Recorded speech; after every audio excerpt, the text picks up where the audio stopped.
नमस्कार दोस्तों, मैं doctor Pawar, I am a psychiatrist. दोस्तों, आज मैं बहुत ही महत्वपूर्ण विषय पे बात करना चाहता हूँ कि ओसीडी क्या होती है, इसे कैसे पहचानें, दिमाग की इस समस्या को कैसे समझें।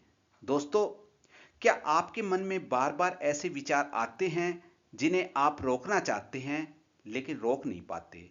क्या अब आप बार-बार हाथ धोते हैं, बार-बार दरवाजा चेक करते हैं या बार-बार सफाई को लेकर बहुत ज़्यादा सोचते हैं?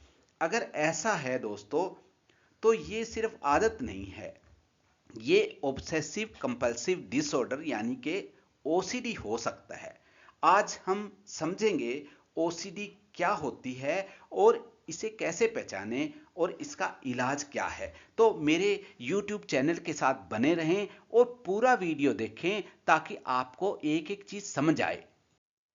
दोस्तों, सबसे पहले हम समझते हैं ओसीडी क्या होती है। ऑब्सेसिव कंपल्सिव डिसऑर्डर एक मानसिक समस्या है जिसमें व्यक्ति के दिमाग में बार बार अनचाहे विचार आते हैं, अनचाहे ऑब्सेशन आते हैं और उन्हें कम करने के लिए व्यक्ति बार बार कुछ काम करता है। यानी कि वो कंपल्स यानी कि कंपेल हो जाता है, कंपल्शन आती है उसमें कि वो जो ऑब्सेशन के विचार आए उसको पूरा करने के लिए वो मजबूर हो जाता है। यानी कि सोच को हम ऑब्सेशन कहेंगे और व्यवहार को हम कंपल्शन कहेंगे। तो इस तरह ओसीडी के अंदर ये चीजें आती है। और ऑब्सेशन होता क्या है? अनचाहे विचार, ये ऐसे विचार होते हैं दोस्तों जो व्यक्ति नहीं चाहता फिर भी बार बार आते हैं। जैसे ऐसे समझे कि कोई एग्जाम्पल से गंदगी या इन्फेक्शन का डर लग जाता है उसको। ऐसे कि छोटा सा किसी तौलिए को छू लिया तो उसको लगा कि इन्फेक्शन ना हो जाए या मैं गंदा ना हो जाऊं। किसी को नुकसान पहुंचाने का बार बार डर लगता है। इवन मदर अपने बच्चे को ही ऐसे नुकसान पहुंचाने के ख्यालात मन में ले आती है ओसीडी के अंदर। या फिर गलत और गंदे विचार, सेक्सुअल विचार भी आते हैं। सेक्स के बारे में लगातार विचार आते रहते हैं, किसी इमेजिनेशन में घुसे रहते हैं, बार बार वही सेक्सुअल विचार आते हैं। या फिर रिलीजियस थॉट्स आते हैं और कुछ गलत हो जाए इसका भी डर बना रहता है बार बार मन के अंदर। तो इस तरह से इसको हम क्या कहते हैं? ऑब्सेशन कहते हैं। खास बात क्या है, व्यक्ति जनता जो व्यक्ति है उसको पता होता है दोस्तों कि ये विचार गलत है। यानी कि व्यक्ति को तो पता होता है, वो अवेयर होता है कि ये जो विचार आ रहे हैं इसमें कुछ सच्चाई नहीं है। लेकिन अफसोस की बात यह है कि वो रोक नहीं पाता इनको। तो इस तरह से फिर मैं आपको दूसरी बात ये बताना चाहूंगा। दूसरा पार्ट है इसका, यानी कि जिसमें वो मजबूर हो जाता है काम उसको एक्ट करने में, उसको कहते हैं कंपल्शन।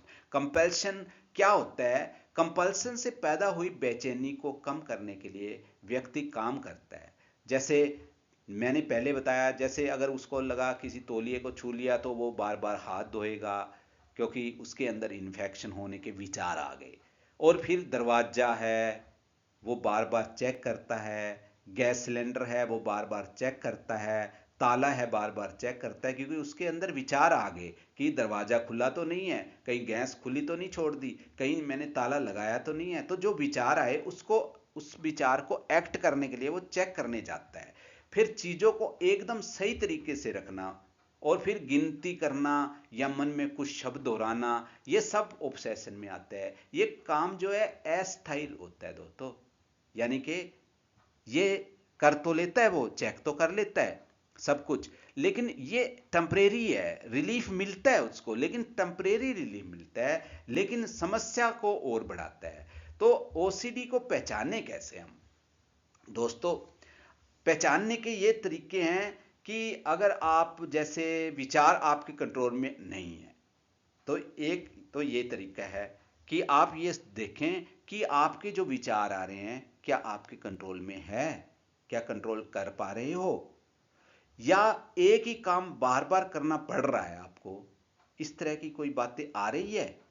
या समय बहुत ज्यादा खर्च होता है, 1 घंटे से ज्यादा कोई एक काम है वो बार बार 5 मिनट वाला 1 घंटे से ज्यादा खर्च हो रहा है टाइम, या डेली लाइफ और काम प्रभावित होने लग जाता है दोस्तों। यानी कि ओसीडी की वजह से जो काम करना है वो कर नहीं पा रहे, और जो फालतू के विचार जो है वो मन में आते जा रहे हैं, उनको एक विचारों की ट्रेन बन जाती है जो रुकने का नाम नहीं देती। तो ये ओसीडी का संकेत हो सकता है। और दोस्तों, ओसीडी और सामान्य आदत में थोड़ा फर्क होता है। नॉर्मल हैबिट में क्या है कि आप उसको कंट्रोल कर सकते हैं, आप आराम से उसको अपने अंडर कंट्रोल कर सकते हैं, उस पर विजय पा सकते हैं। ज़्यादा समय नहीं लेती ये चीज़ें उनके नॉर्मल हैबिट में। लेकिन ओसीडी में क्या है कि कंट्रोल ही नहीं हो पाती चीज़ें, विचार आते हैं वो कंट्रोल ही नहीं हो पाते। ना करने पर बहुत ज़्यादा घबराहट होती है। मान लो कि आपके विचार आ गए कि गैस का कनेक्शन या गैस खुली है किचन के अंदर, तो आप क्या करेंगे कि जब तक आप उसको चेक नहीं कर लेते, बंद नहीं करने के लिए जाएंगे, तब तक आप में घबराहट बनी रहेगी और बार बार करना पड़ता है ओसीडी में। तो ये एक सामान्य और ओसीडी में फर्क है। और फिर मैं ये कहना चाहूँगा, ओसीडी होता क्यों है दोस्तों? इसकी कई वजह हो सकती है। बायोलॉजिकल वजह हो सकती है, साइकोलॉजिकल वजह हो सकती है, सोशल वजह हो सकती है। जो बायोलॉजिकल वजह है दोस्तों, उसमें क्या है कि हमारे जो ब्रेन के अंदर न्यूरोट्रांसमीटर होते हैं जो कि उसका बैलेंस बिगड़ जाता है, इम्बैलेंस हो जाते हैं, डिस्टर्ब हो जाते हैं वो। जैसे सीरोटोनिन है, डोपामिन है, गाबा है। इस तरह से जो हमारे न्यूरोट्रांसमीटर डिस्टर्ब हो जाएंगे तो हमारे को ये फीलिंग आएगी। फिर दूसरा, कुछ जेनेटिक कारण भी है, यानी कि परिवारों में, एक परिवार से दूसरे, दादा दादी से बच्चों में, बच्चों में फिर आगे नाना नानी की तरफ से आ गए। तो इस तरह से कुछ विचार जो इसके कारण है वो परिवारों में चलते आगे पीढ़ी दर पीढ़ी। और फिर स्ट्रेस या एंजाइटी की एक वजह हो सकती है, जो मैंने पहले बताया कि मान लो किसी का घर चल नहीं रहा है सही, स्ट्रेस रह रही है, या कॉलेज का काम है पूरा नहीं हो पा रहा है, बिजनेस का काम है, प्रोजेक्ट का काम है पूरा नहीं हो रहा है, किसी से लोन ले लिया है वो चुकाया नहीं जा रहा है, बच्चों की फिक्र है, स्कूल की फिक्र है। तो इस तरह से जो स्ट्रेस और एंजाइटी भी अगर रहती है तो उसको भी ये हो सकता है। और फिर एक पर्सनैलिटी होती है खास, उनमें भी ये पाया जाता है। वो पर्सनैलिटी परफेक्शनिज्म की होती है, उनको हर चीज़ सही चाहिए, हर चीज़ एक्यूरेट चाहिए, 100% परफेक्ट चाहिए। तो उन लोगों में भी ये मिल जाता है दोस्तों। और फिर मैं ये कहना चाहूँगा कि इसका इलाज क्या हो सकता है दोस्तों? ओसीडी पूरी तरह से कंट्रोल हो सकता है, बस सही साइकेट्रिस्ट से आप मदद लें, क्योंकि साइकेट्रिस्ट कोग्निटिव बिहेवियर थेरेपी करता है। और उसके अंदर क्या होता है, जैसे एक्सपोजर एंड रिस्पॉन्स प्रिवेंशन एक टेक्निक होती है, वो अपनाई जाती है। फिर कुछ दवाइयों की अगर जरूरत पड़ती है एसएसआरआई की, वो भी दिया जाता है उस पेशेंट को। और फिर लाइफस्टाइल सुधार भी किया जाता है दोस्तों। बस जरूरी सलाह मेरी यही है आपको कि अपने विचारों से लड़ने की बजाय ना उन्हें समझें, और बार बार करने वाले काम को धीरे धीरे कम करें। और परिवार का सपोर्ट बहुत जरूरी है इस मामले में। खुद को दोषी भी मानना ये भी गलत बात है, अपने आप को दोषी ना ठहराएं। परिवार की मदद लें, फ्रेंड्स की मदद लें, जरूरत पड़ने पर साइकेट्रिस्ट को दिखाएं। अगर आपकी ओसीडी आपकी डेली लाइफ को बहुत ज़्यादा प्रभावित कर रही है, समय और एनर्जी बहुत ज़्यादा वेस्ट हो रहा है, उसमें एंजाइटी बहुत ज़्यादा बढ़ गई है, तो साइकेट्रिस्ट से तुरंत मिलें दोस्तों। बस इतना ही कहना चाहूँगा। ओसीडी कोई पागलपन नहीं है दोस्तों, ये एक कॉमन और ट्रीटेबल मेंटल कंडीशन है। सही समझ और इलाज से आप पूरी तरह बेहतर हो सकते हैं दोस्तों। बस आज इतना ही। अगर ये वीडियो हेल्पफुल लगा हो, साधारण भाषा में मैंने समझाने की कोशिश की है, तो आप इसे लाइक करें, सब्सक्राइब करें, दोस्तों के साथ शेयर करें। थैंक यू, धन्यवाद।